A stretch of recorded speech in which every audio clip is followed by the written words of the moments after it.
ರಾಜ್ಯಾಧ್ಯಕ್ಷರಾದಂತಹ ಅಣ್ಣ T A ನಾರಾಯಣಗೌಡರು ವೇದಿಕೆಗೆ ಆಗಮಿಸುತ್ತಿದ್ದಾರೆ. ಎಲ್ಲರೂ ಚಪ್ಪಾಳೆಯೊಂದಿಗೆ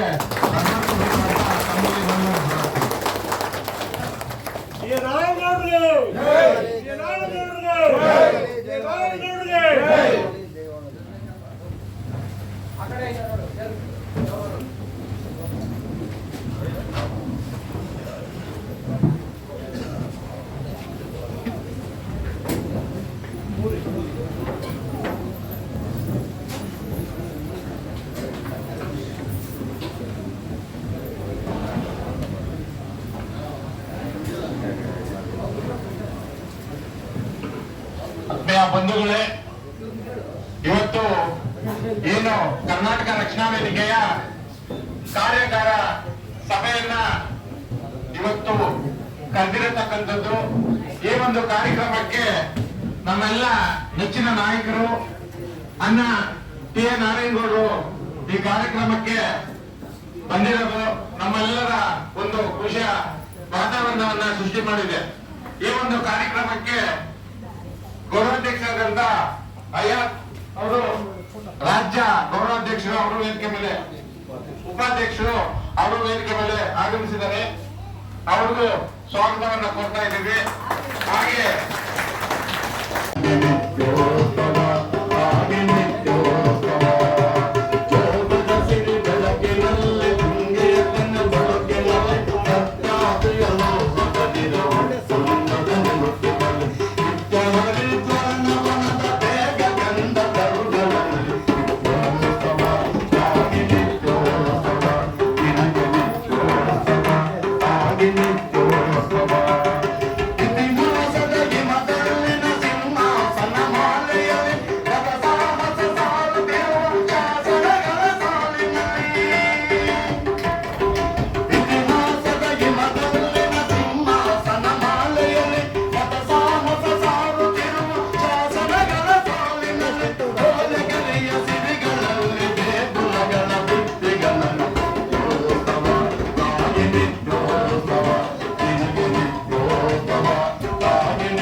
ಕ್ಷಣ ಕ್ಷಣಕ್ಕೂ ನನ್ನ ನಾಡಿ ಮಿಡಿತ ಅದು ಕನ್ನಡ ಕನ್ನಡ ಕನ್ನಡ ಕನ್ನಡ ಕನ್ನಡ ಕನ್ನಡಿಗ ಕರ್ನಾಟಕ ಇಷ್ಟೇ ಇರುತ್ತೆ.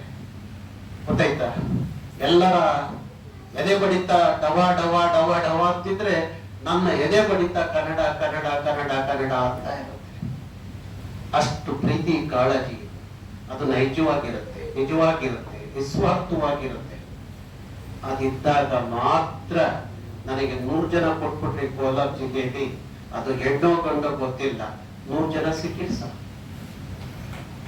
ನೆಪಕ್ಕೆಲ್ಲರೂ ನಾನು ಶಾಲಾ ಹಾಕೊಂಡಿದ್ದೀನಿ ಇಂದು ಅದಲ್ಲ, ಅದೇ ಹೇಳುತ್ತಲ್ಲ ಕೆಂಪಿರು ನನ್ನ.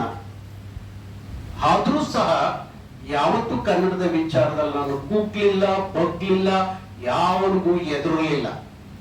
ಅದ್ಯಾವುದೇ ಸರ್ಕಾರ ಇರಲಿ, ಯಾವುದೇ ಸರ್ಕಾರ ಇರಲಿ. ಮನ್ಮನೇನು ಸಿದ್ದರಾಮಯ್ಯನವ್ರ ಸರ್ಕಾರ ನನ್ನ 14 ದಿವಸ ಜೈಲಿಗೆ ಕಳಿಸ್ತು, 14 ದಿವಸ ಜೈಲಿಗೆ ಕಳಿಸ್ತು. ಹಂಗಂತ ಹೆದರ್ಕೊಂಡು ಕೂತ್ಕೊಂಡ ಒಂದು ಮಾರನೇ ದಿನನೇ ನಾನು ಮತ್ತೆ ನನ್ನ ಕೆಲಸವನ್ನ ನಾನು ಪ್ರಾರಂಭ ಮಾಡಿದೆ.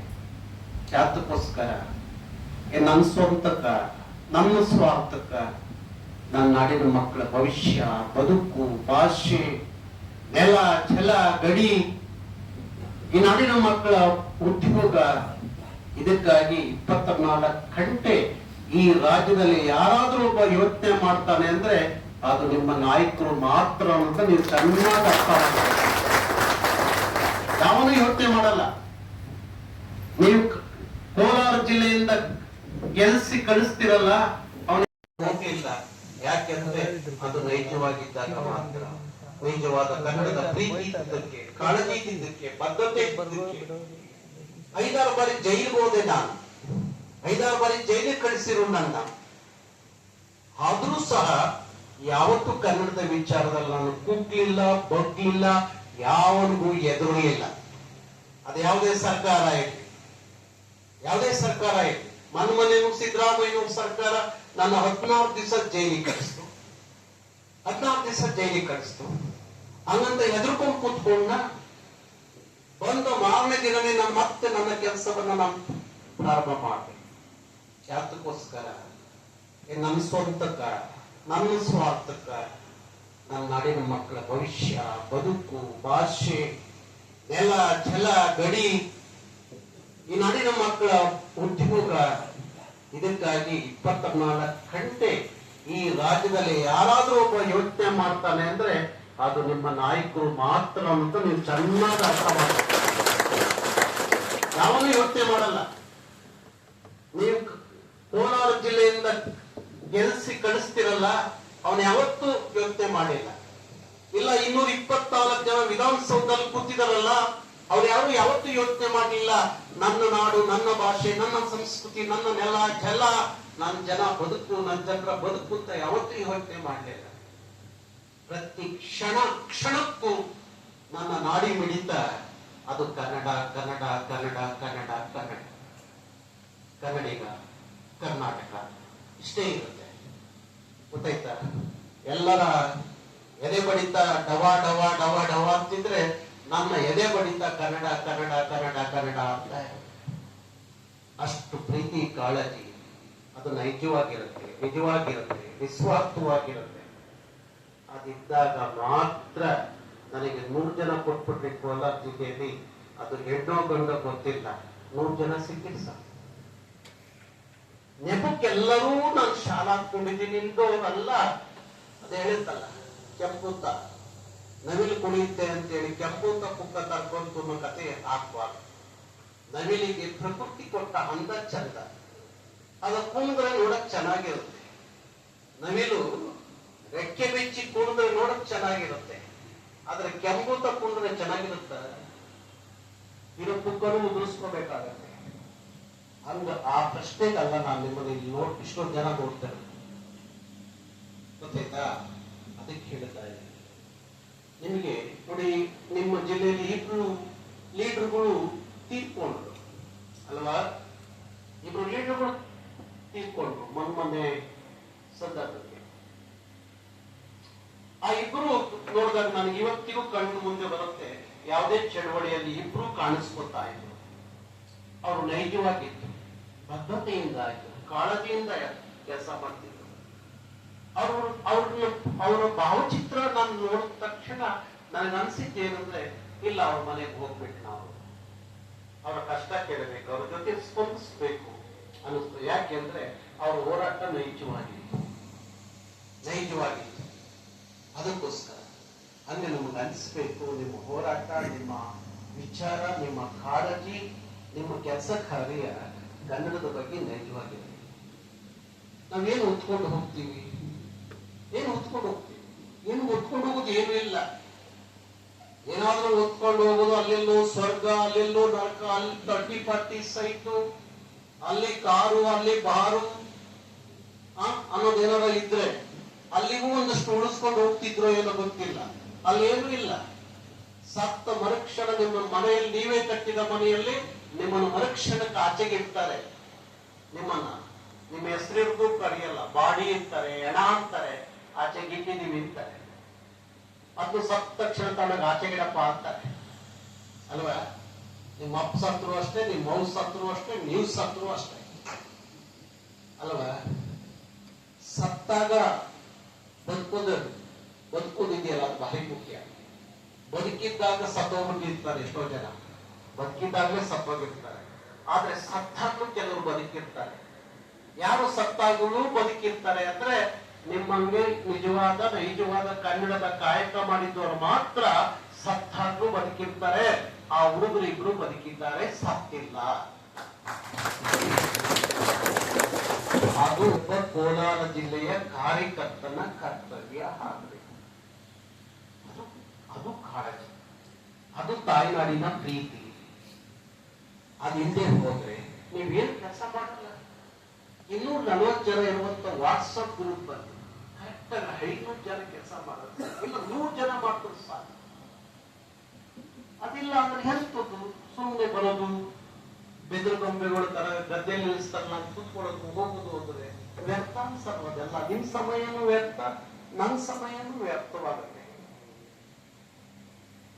ಅದಕ್ಕಾಗಿ ಹೇಳುತ್ತಾ ಇದ್ದೀನಿ, ಗೊತ್ತಾಯ್ತಾ? ನಮ್ಮ ತಾತ ಹೇಳೋದು, ಇನ್ನೊಂದು ಹೆತ್ತ ತಾಯಿಯ ಋಣ. ಈ 2 ಋಣಗಳನ್ನು ನಮಗೆ ತೀರಿಸ್ಲಿಕ್ಕೆ ಸಾಧ್ಯನೇ ಇಲ್ಲ ಎಲ್ಲ ಕಾಲಕ್ಕೂ. ತಾಯಿ ಋಣ ಮತ್ತು ಭೂಮಿ ಋಣವನ್ನ ತೀರಿಸಲಿಕ್ಕೆ ಸಾಧ್ಯ ಇಲ್ಲ. ಅದಕ್ಕೋಸ್ಕರ ಒತ್ತು ಸಾಯೋದು ಏನು ಇಲ್ಲ. ಭಗವಂತ ನಮಗೆ ಲಾಸ್ಟ್ 2 ಆಪ್ಷನ್ ಕೊಡ್ತಾನೆ. 2 ಆಪ್ಷನ್ ಕೊಡ್ತಾನೆ. ಏನು ಆಪ್ಷನ್ ಅದು? 2. ಇಲ್ಲ ಕೊಟ್ಟು ಸಾಯಿ ಅಂತ ಹೇಳ್ತಾನೆ, ಇಲ್ಲ ಬಿಟ್ಟು ಸಾಯಿ ಅಂತ ಹೇಳ್ತಾನೆ. ಬದುಕಿದ್ದಾಗ ಕೊಟ್ರೆ 4 ಜನ ನಿಮ್ಮನ್ನು ಹೊಗಳ್ತಾರೆ, ಬಿಟ್ಟ ಮೇಲೆ ಯಾವ ಪಾಕಿಗಳು ತಿನ್ಕೊಂಡು ಹೋಗ್ತಾರೆ. ಅದಕ್ಕೆ ಬಿಟ್ಟು ಇಲ್ಲ ಕೊಟ್ಟು ಸಾಯ್ಬೇಕು, ಇಲ್ಲ ಯಾರೋ ತಿನ್ಕೊಳ್ಳಿ ಅಂತ ಬಿಟ್ಟು ಸಾಯ್ಬೇಕು. ಒಟ್ಟು ಸಾಯಕ್ಕಂತೂ ಏನೂ ಇಲ್ಲ. ಸ್ವಂತದ್ದು ಹುಡುಗಾರದ ಕಿತ್ತು ಗುಂಡಿಗೆ ಇಡ್ತಾರೆ ಸತ್ತಾಗ, ಅಲ್ವಾ? ಅದಕ್ಕಾಗಿ ಬದುಕಿದ್ದಾಗ ಸಾಯ್ಬೇಡಿ, ಬದುಕಿದ್ದಾಗ ಸಾಯ್ಬೇಡಿ.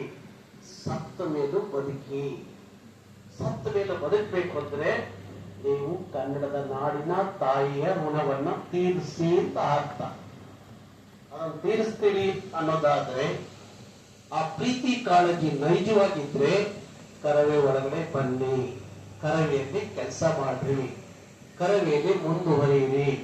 ಇಲ್ಲ ಅಂದ್ರೆ ರಣಹೇಡಿಗಳಿಗೆ ಇಲ್ಲಿ ಕೆಲಸವಿಲ್ಲ, ರಣಧೀರರಿಗೆ ಮಾತ್ರ ಇಲ್ಲಿ ಕೆಲಸ ಅನ್ನೋದನ್ನ ಅರ್ಥ ಮಾಡ್ತಾರೆ. ಅದನ್ನೇ ಹೇಳಿದೆ, ನನಗೆ 2400 ಜನ ಬೇಡ, ಕೋಲಾರ ಜಿಲ್ಲೆಯಿಂದ ಸದೃಢವಾದಂತ ಕನ್ನಡದ ಕಾಳಜಿ ಪ್ರೀತಿ ನೈಜವಾಗಿರುವಂತವರು 100 ಜನ ಯುವಕರು ಕೊಟ್ರೆ ಮತ್ತೊಂದು ಕರ್ನಾಟಕ ಕಟ್ಟಬಹುದು.